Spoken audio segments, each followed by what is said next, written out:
Last episode, we uncovered something uncomfortable.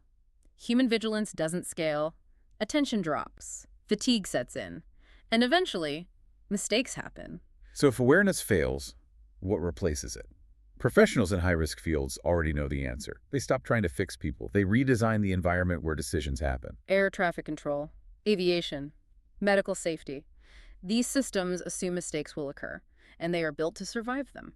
In this episode, we explore how decision architecture works and the 4 design principles that turn fragile systems into error-tolerant ones. Because the goal isn't smarter people, it's systems that remain safe even when people aren't perfect. We're looking at a stack of sources today that completely flip the script on how we manage failure. Right, ranging from white papers on high reliability organizations to postmortem analyses of these massive corporate disasters. And the mission for this deep dive is to decode the specific structural architecture that keeps catastrophic failures from happening when human attention inevitably tanks. Because it always tanks. Exactly. Yeah. We are taking the concepts from these high-stakes industries and translating them into blueprints you can actually use. But doing that requires dismantling what the sources call the most dangerous assumption in modern management. The dangerous assumption. Yeah, it's this persistent, almost romantic idea that if people just care enough and are careful enough, everything will work perfectly. Which is basically the default setting for almost every organization in existence today. Right. When a critical error occurs, the reflexive response is always to look at the human element and try to fix it. We throw more training at the problem. Or we send out a barrage of all-staff warning emails, reminding everyone to just be more vigilant. I mean, I have absolutely been on the receiving end of those emails. We all have. A few years ago, I was working on a project, and I almost dropped an entire production database because a command line interface was just incredibly confusing. Oh, wow. Yeah, and my manager's solution was to send out a memo saying, please double-check your commands before hitting enter. Did that help at all? Not at all. I mean, it felt like we were doing something to solve the problem, but we didn't change a single thing about the environment I was working in. Which means the environment was just waiting for the next person to be slightly tired or distracted. Exactly. Expecting unbroken vigilance is, it's basically expecting human biology to function like a machine. Right, which we aren't. No. If we learned anything from the data we reviewed previously, it's that attention always drops. Distractions occur, context shifts, fatigue sets in. It's inevitable. Totally. Okay. Any system built on the assumption that a human being will be 100% focused 100% of the time is mathematically guaranteed to collapse. That actually brings us to a really fascinating distinction from the source material regarding how we even ask questions about failure. The amateur versus the professional mindset. Right. It breaks down the difference between how an amateur handles it and how a professional does. The amateur asked the question my manager asked, which is, how do we stop mistakes? But the professional recognizes that eliminating human error entirely is an impossible goal. It just can't be done. Right. So they ask a completely different question. They ask, how do we keep mistakes from becoming disasters? Which is a fundamental shift in framing. It is. The professional accepts the error as a given. They know the mistake is already in the mail. I love that phrase. The mistake is already in the mail. Yeah, their entire focus shifts away from human perfection and toward system containment. I was really struck by how the sources prove this by pointing to high-risk fields. Because we traditionally think of certain professionals, like surgeons or pilots, as these infallible, hyper-vigilant heroes. Right, the hero myth. But the most reliable systems in the world explicitly assume those highly trained experts are going to mess up. Let's look at the medical field, because they actually had to kill that hero myth to make hospitals safer, didn't they? They did, yeah. For decades, the medical field relied heavily on the individual brilliance and the memory of the attending physician. The culture dictated that a good doctor simply doesn't make mistakes. But the data show that relying on individual vigilance leads to catastrophic, preventable errors. Like what? Like administering the wrong medication dosage because a decimal point was misread at hour 11 of a 12-hour shift. Because they're exhausted. Exactly. Now, you see rigid decision architecture. You see structured handoffs between shifts that don't rely on memory. And independent checks. Right. Independent checks built into surgical protocols where multiple people must verbally confirm the patient and the procedure. So the system is designed so a single lapse by the smartest person in the room doesn't result in tragedy. Exactly. And we see that same architectural philosophy in aviation. Oh, for sure. You could have a pilot with 30 years of experience, and the system still doesn't just trust their memory. No, there are redundant checklists. There is dual crew verification at every single critical phase of the flight. The pilot and the co-pilot are cross-checking each other, and not because they lack trust, but because the architecture assumes one of them might just miss a critical gauge. And if you scale that up to nuclear operations, you are dealing with actions that have unthinkable consequences. You definitely don't want to rely on just vigilance there. Definitely not.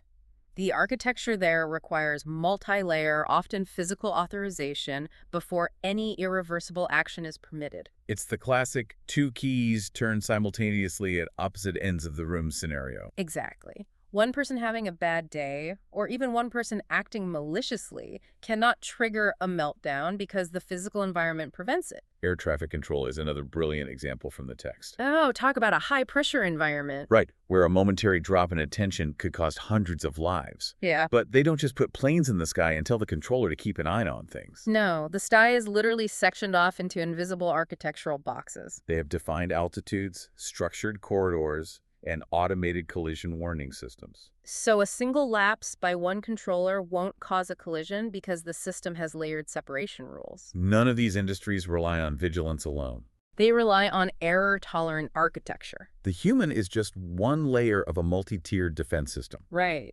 So look at your own workspace right now, your own projects, your own team. Are you asking the amateur question or the professional one? That's the real question. Are you just telling people to stop making mistakes? Or are you actually building environments that catch them? Let us know in the comments below, because pivoting away from blaming the person to fixing the room is a massive cultural shift. It requires a completely different way of building workflows, which leads directly into the actual mechanics. The 4 specific design principles. Right. The sources lay out 4 design principles to turn these fragile, vigilance-dependent systems into error-tolerant ones. And design principle 1 is going to cause some friction, pun intended, with a lot of product managers out there. Oh, definitely. Principle 1 is introduce protective friction. Because in our modern digital landscape, we absolutely worship speed. Everything is optimized for fewer clicks, seamless transitions, and instant approval. Convenience is the ultimate metric in modern software design.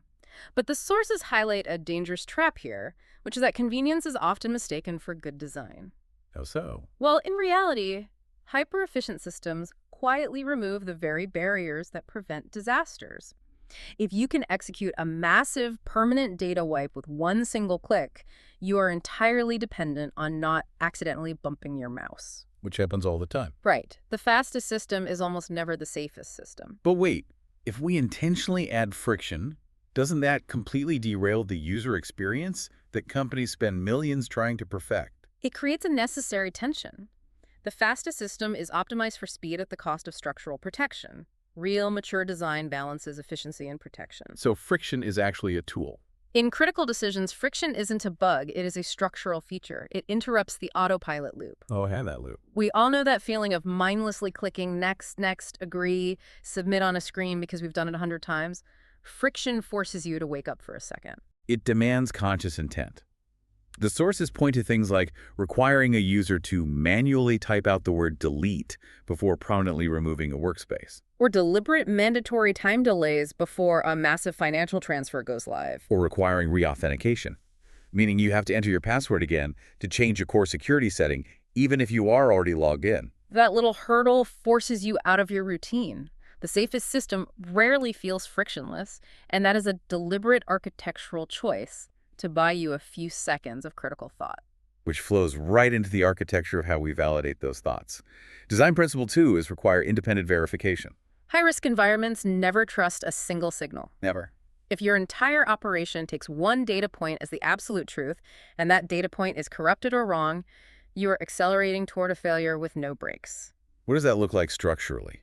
How do you physically decouple the signals to make sure you aren't just verifying a mistake with the same broken system that made the mistake? You build a separate pathway. The structural safeguard outlined in the sources relies on breaking the chain. First, you have the vulnerable initial input, the single signal. Like what? Let's say it's an instruction from an internal network to transfer $50,000. Instead of executing immediately, the architecture demands an independent check. Crucially, This must be a separate verification channel that does not rely on the original network's integrity. Exactly. Like getting a push notification on a physically separate device, like your smartphone, when you initiate a transfer on your laptop. Right, because even if the laptop is compromised, the phone operates on a completely different cellular network. That physical decoupling is the key. Once that independent check is cleared through that secondary pathway, only then do you reach the confirmed decision. Which is validated. Right. People constantly complain about two-factor authentication or secondary approvals as bureaucratic red tape, but they aren't bureaucracy. They are mathematical, structural safeguards designed to catch the inevitable error or breach. Have you ever been saved by one of those annoying pop-ups asking if you're really sure you want to do something? I know I have. Or maybe a two-factor authentication prompt stops someone from logging into your email from halfway across the world. Drop your story in the comments.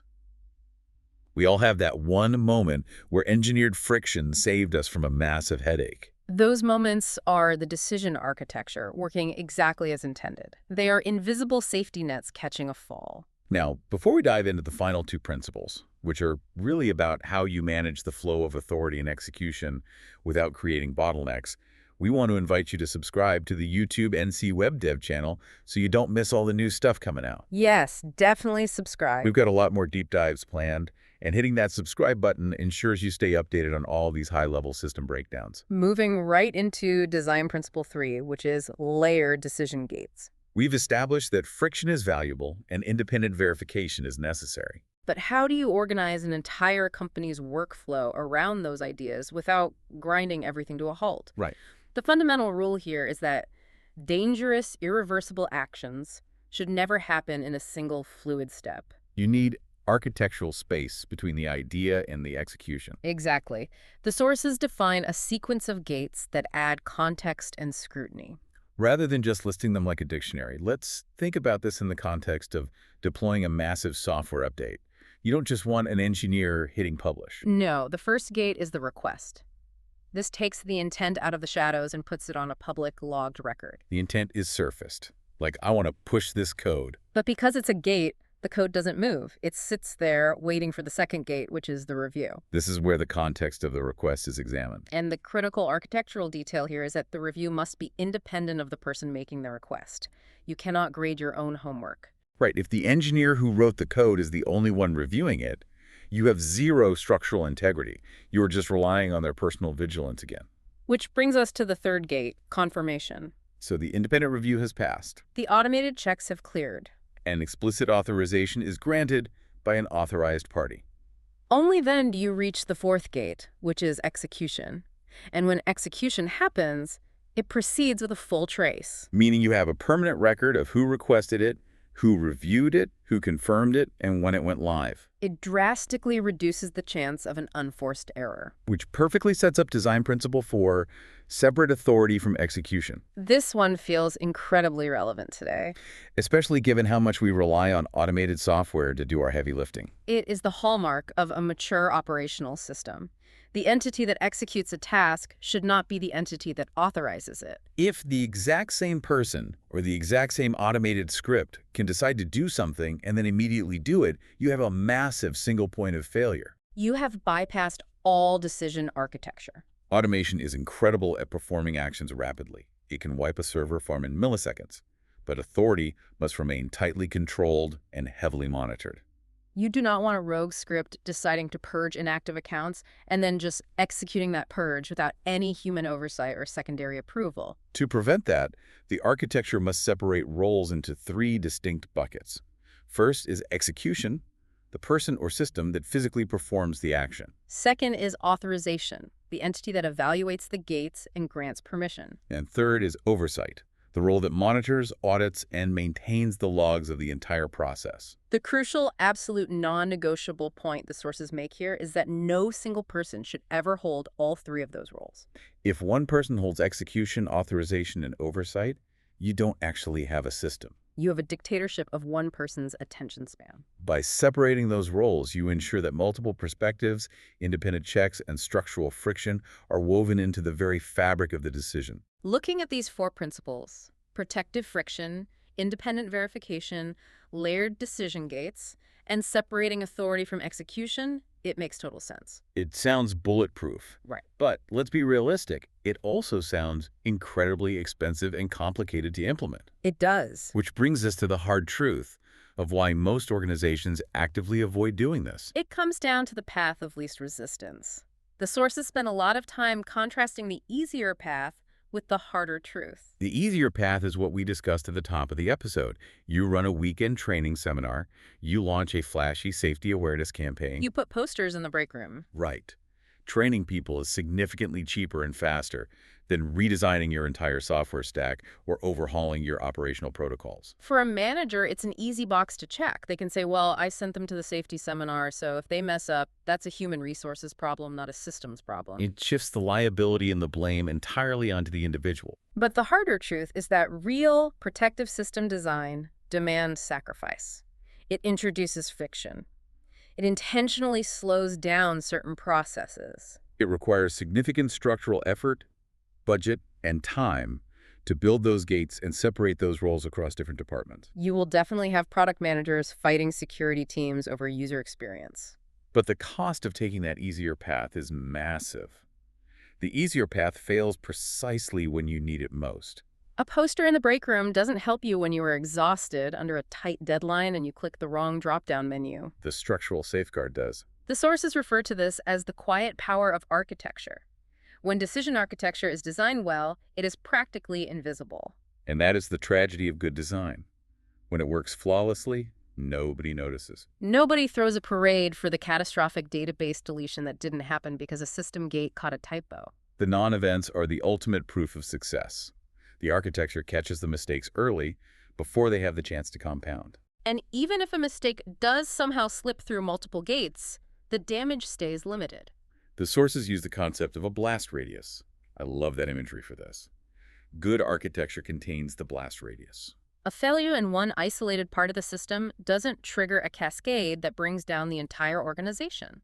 Because the blast radius is contained by structural walls, the failures remain entirely recoverable. An error happens, but it doesn't become irreversible. And all of this occurs not because the employees suddenly became flawless, hypervigilant robots, but because the system actively expected them to be human. So zooming out, the ultimate takeaway here is a total reframe of how we view performance. We aren't trying to build smarter, better people. You cannot train away human nature. We are trying to build safer decision environments. We have to build systems that reflect reality. Reality dictates that attention will eventually drop. A well-designed system accounts for it. Reality dictates that mistakes will inevitably happen. The system contains them. Reality dictates that external pressure will increase. The system holds its structure, relying on architecture rather than human willpower to hold everything together. Once you fully grasp decision architecture, you start seeing the lack of it everywhere. You realize how many things are held together just by people trying really hard not to mess up. But even if you design the absolute perfect environment, with all the gates, the engineered friction, and the decoupled verification, you eventually slam into a completely new problem. You do. Because inside those structurally safe systems, humans still have to look at the data being presented to them at those gates and decide if they actually believe it. How do people know what signals to trust in the first place? And that is exactly what we will be covering next time. Because just like vigilance, trust cannot rely on instinct either. Trust must also be designed and engineered. Join us for the next deep dive, where we unpack why trust is a system, not a feeling. It provides a fascinating layer on top of the architectural framework we've built today. To leave you with a final thought to mull over today, think about the biggest failure you've experienced recently, either at work or in your personal life. Were you blaming yourself for a lack of vigilance when you should have been blaming the architecture of the room you were standing in? If human error is inevitable, maybe it's time to stop apologizing for being human and start building a system that expects you to be.